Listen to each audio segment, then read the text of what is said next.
Okay, quick video today. It's day 110 in lockdown or out of lockdown, depending on which way you look at it.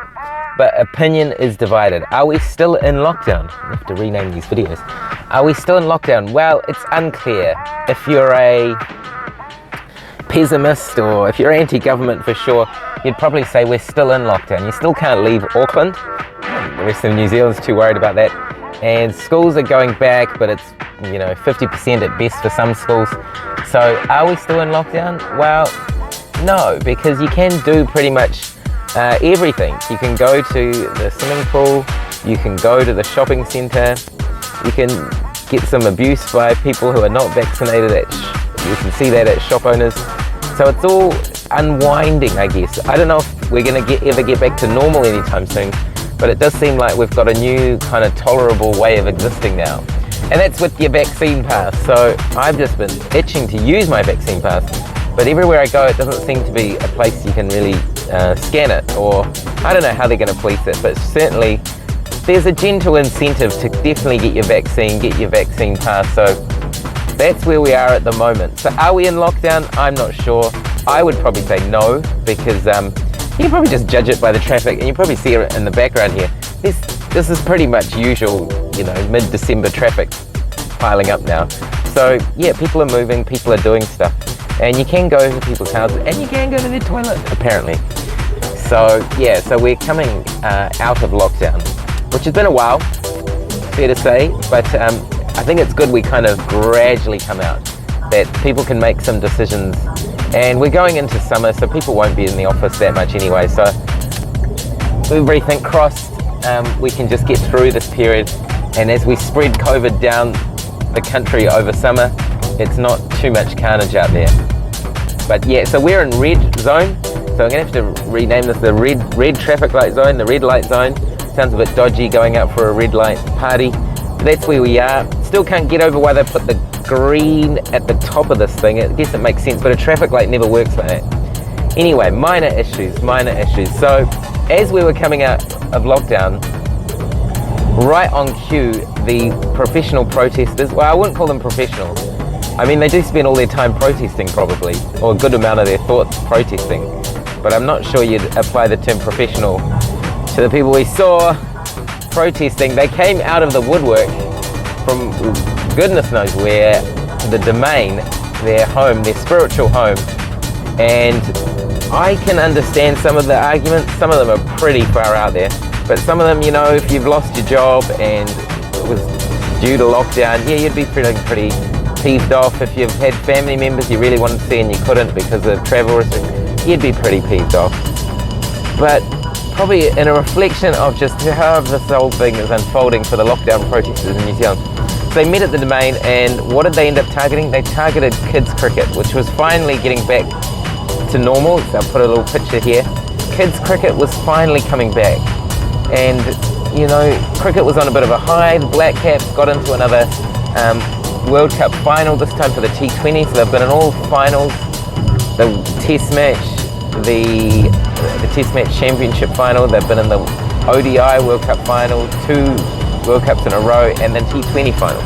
So cricket was on a bit of a high, so they targeted the kids cricket, completely disrupted that.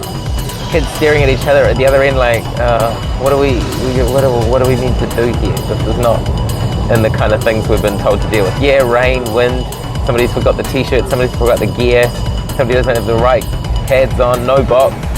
No, there's a whole lot of protesters just sitting there stopping the game. So then after that, they moved their way down and they decided to hit the businesses which were finally reopening, who would have been praying for a good sales day. And what happened? Well, they had to board up the shop. So they went after the store owners because I don't know why, that helps their cause. And after a few hours, they finally went to Government House. And I think at this point, most people were thinking, this finally makes sense. Like you're putting up anti-government signs. Interrupting kids cricket doesn't hurt the government. It just probably makes you go, yeah, you had me at the prolonged lockdown was bad for business. The fact that you're interrupting kids cricket, yeah, you lost me. And I mean, they couldn't have timed it worse. It was the day we're coming out of lockdown. But I'm not even sure if that's part of the equation if you're a professional protester. What we did see is more footage of the signs these guys put up, and they're pretty weird, to tell you the truth. Some of it you just, what? How does that make sense? There was one huge one that 2 people were carrying that it said, well, they told us to get a vaccine for coronavirus, and now the vaccine doesn't work, they tell us to get a booster. So just unpicking that, I think there are a lot of poor souls in that group, and I think you do worry what life is going to look like with this whole new framework, because if you're unvaccinated, you might be getting particularly quick reminders all the time that your kind of way of life is different, because there are fines, there have been fraudulent cases already, so people are going to skate around, it's going to potentially create quite a division. Talking with the local people who go to coffee shops around here, the owners are saying it's pretty regular, someone will hurl abuse at them every morning, and it's unfortunate the people who are hurling abuse are once again doing it really at the wrong people. Like, these people just want to open their business. It's not a decision they're making, they're trying to be compliant with the law. Presumably there's a whole lot of other compliance stuff that they just have to do to operate a business, and if people realize that, you wouldn't abuse the actual shop owner. I don't know, don't hate the player, hate the game, that kind of thing. I don't know. It just seems really awful. Yeah, but that's happening, and it's probably going to keep happening. Hopefully it fizzles away. So there's been another week of Omicron, and it's interesting because it's a very mutated variation, yada, yada, yada. The World Health Organization, we're going to have all these variants, but how we respond to them is probably something we should have taken some learnings out of. And how have we done with that? Well, you'd have to say we're doing just as bad, if not worse. So there's a whole lot of speculation on Omicron, and not a lot of hard data coming out of this small, this confined region of South Africa. Fine. So what does the World Health Organization do? They said we're going to have a complete travel ban to all of this parts of Southern Africa. And at that point, I don't usually subscribe to conspiracy theories, but as soon as the World Health Organization made that reaction, I thought, this is going to probably be a nothing burger, because they just get it wrong all the time. They got it wrong with the first one. They got it wrong with the second one. They couldn't investigate this virus. They said, we're doing stuff for member states, i.e. whoever pays us the most. They're the one who gets our opinion. And now Southern Africa, and you've got one of the 2 doctors who seems to be in the limelight because they've actually seen a case of Omnicron. That's how mysterious this enigma is for the World Health Organization, saying you cannot put a travel ban on the whole of Southern Africa or Africa. That's going to cost lives. It's completely unfair, unscientific, knee-jerk reaction.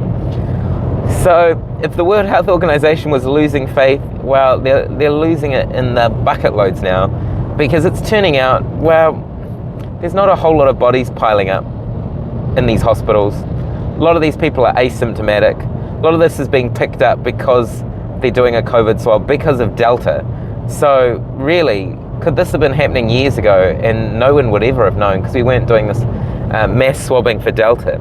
So Omnicron may be a good thing. It may be the way out. Who knows? Is the WHO restricting a whole bunch of people getting exposed to this potentially really mild version of the coronavirus, the SARS-CoV-2, and getting some immunity that way? Because they sure ain't getting vaccines, especially in Africa. So the access to vaccines, the vaccination rate, really, really poor, and seems to be no big way to get out of this.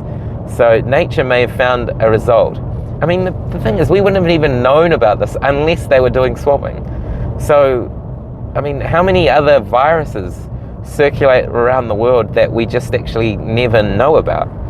So yeah, life has changed, but the WHO, the World Health Organization, they seem to be not improving. I would say they're changing. But yeah, really harsh advice, I thought. And so every country has now followed suit, and they're all doing little travel bans. Even the name of it, Omnicron, what happened to the 1 or 2 syllable versions? and they seem to skip ahead like, mu, blah, blah, blah. It's gone really far and wide. So the WHO's relevance, well, maybe it'll be decreasing, because if they get this bit of advice and travel ban stuff wrong, I think it shows, well, when the next variant comes out, the organisation that cried wolf, well, they did it both ways now. They undercalled the first one for, it seemed like, not good reasons, and they've overcalled this one for not good reasons, and so the next variant, I think people are going to be like, yeah, no thanks. And so, yeah, every country, it's up to your own self to do what you want. But yeah, Omnicron's found in Australia, it's found here. We've yet to see heaps of cases, so watch this space. It could still mutate, etc. And maybe that's the world we're going to live in now, but how we respond to that, we should be getting better at. But work in progress. So that's us. I think we're out of lockdown. We're out of level 3. As soon as the border opens, I think it'll definitely feel like we're out of here. So there's only one last thing to do, and that's wait to the 15th, which is not far away. Peace.